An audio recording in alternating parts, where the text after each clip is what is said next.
Hola, soy Antonio Sala y en este vídeo vamos a ver detalles sobre la regresión semiparamétrica con modelos kernel y modelos con parámetros explícitos.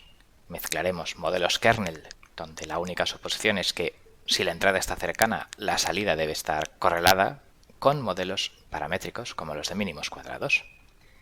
Tendremos un componente z con una cierta matriz de varianzas covarianzas entre zetas dependiendo de la distancia de sus entradas, kappa. Tendremos un componente paramétrico y tendremos un ruedo de medida de varianza lambda. Este tecta son los parámetros a estimar. Vector columna y phi será un vector de 1 por m, vector fila. Para calcular la covarianza entre dos salidas con este modelo, multiplicando sus expresiones y teniendo en cuenta que los productos cruzados son no correlados y tienen media cero, quedan solo los términos productos de z, cuya covarianza es kappa, y phi tecta, cuya covarianza, pues como sale tecta tecta transpuesta, su covarianza a priori, antes de tomar medidas para hacer la regresión, es sigma tecta. Si no tuviera información, sigma tecta tendería a infinito. Y luego, pues cuando hago unas medidas, les añadiría este ruido de medida, con lo cual, pues básicamente, la regresión semiparamétrica se trata de cambiar lo que yo hacía con kappa en un modelo kernel, añadiéndole este término de phi, sigma, phi transpuesta. Aplicando esto a las fórmulas de mejor predicción, covarianza por inversa de varianza de la información, salen estas fórmulas y también pues en la varianza del error de predicción saldrá algo parecido a esto. Las dimensiones cuadran porque cuando tengo un conjunto de n datos de entrenamiento, este phi será una matriz de n muestras por m regresores, de manera que n por m, m por m y m por n cuadran y todo esto tiene dimensiones n mayúscula por n mayúscula.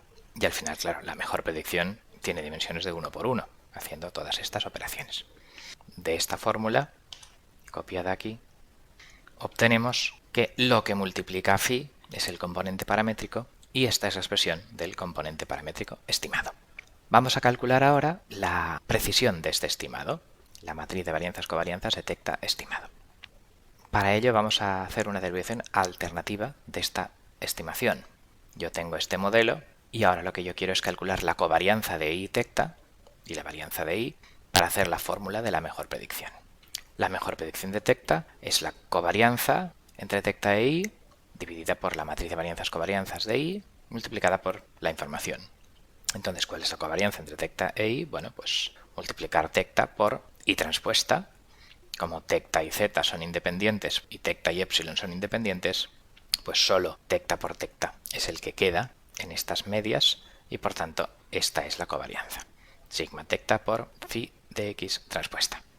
La varianza de i, claro, es la matriz de varianzas covarianzas del componente kernel con los x que estén asociados a cada i de estos datos de entrenamiento más este componente de los phis más el ruido de medida. O sea, esto ya estaba en las transferencias anteriores.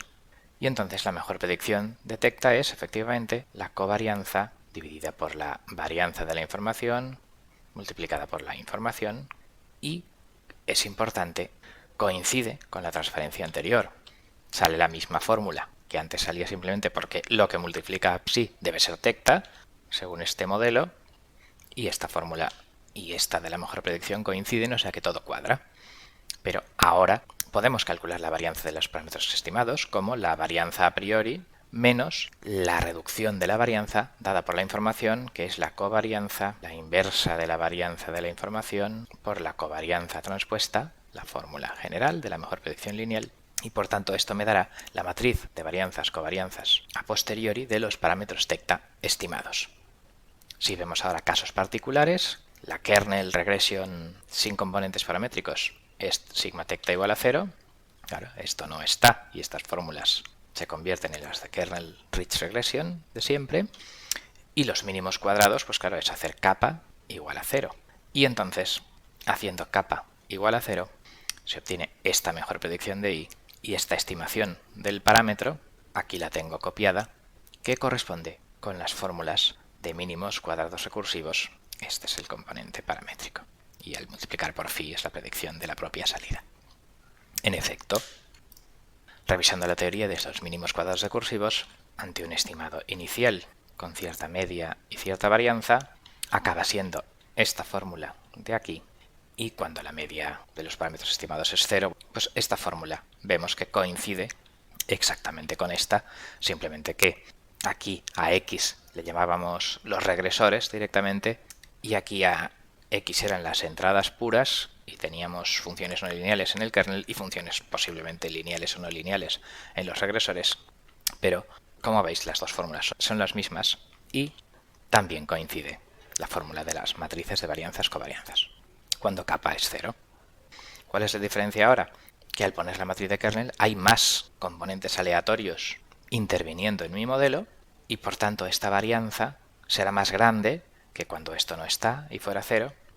Su inversa será más pequeña y los mismos datos con un modelo, claro, con más parámetros ajustables, con más aleatoriedad, pues esa información reduce menos la incertidumbre sobre los parámetros. Claro, cuantos más componentes tengo que estimar, aquí tengo que estimar el componente kernel y el componente paramétrico, pues cuanto más componentes tengo que estimar, más datos necesito para conseguir la misma confianza en tecta. Y esos intervalos de confianza, claro, son válidos suponiendo que la realidad efectivamente ha generado los datos a partir de este modelo. Si la realidad ha generado los datos con otro modelo diferente, claro, lo cual es así siempre, pero nosotros no lo sabemos, entonces estos estimados de confianza de parámetros estimados pues no sirven de nada. Lo último que vamos a ver en este vídeo es lo que se denomina ordinary kriging, que es el caso particular que el componente paramétrico es simplemente una media constante, que en muchos libros se llaman mu, con una varianza, sigma cuadrado de este tecta, de este mu a priori, y entonces mi modelo de regresión se convierte en esto de aquí, o sea que simplemente que phi, el vector de regresores, es 1, y cuando tengo un vector de datos de entrenamiento, pues entonces el phi de x, que aparece en estas fórmulas y en todas estas fórmulas que hemos visto anteriormente, bueno, pues ese phi de x en el ordinary kriging será 1, 1, 1, 1, 1, un total de n unos en columna.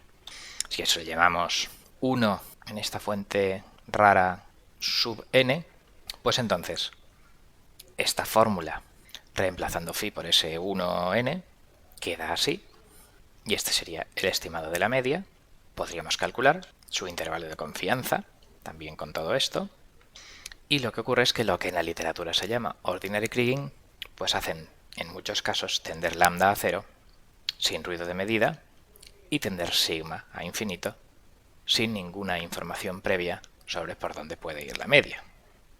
Entonces, al no tener ruido de medida, el resultado es una interpolación que pasa exactamente por los datos de entrenamiento y tiene una cierta suavidad entre medio, y las fórmulas que salen, pues haciendo operaciones, etcétera, pues sale esta nueva fórmula de mu estimado en el caso límite y otras fórmulas, pues claro, de la predicción de i con unos, etcétera, y de las varianzas estimadas, etcétera. Bueno, pues todas esas fórmulas, que aquí no es el momento de verlas, se denominan interpolación por ordinary kriging y son un caso particular de todo esto, en un caso límite.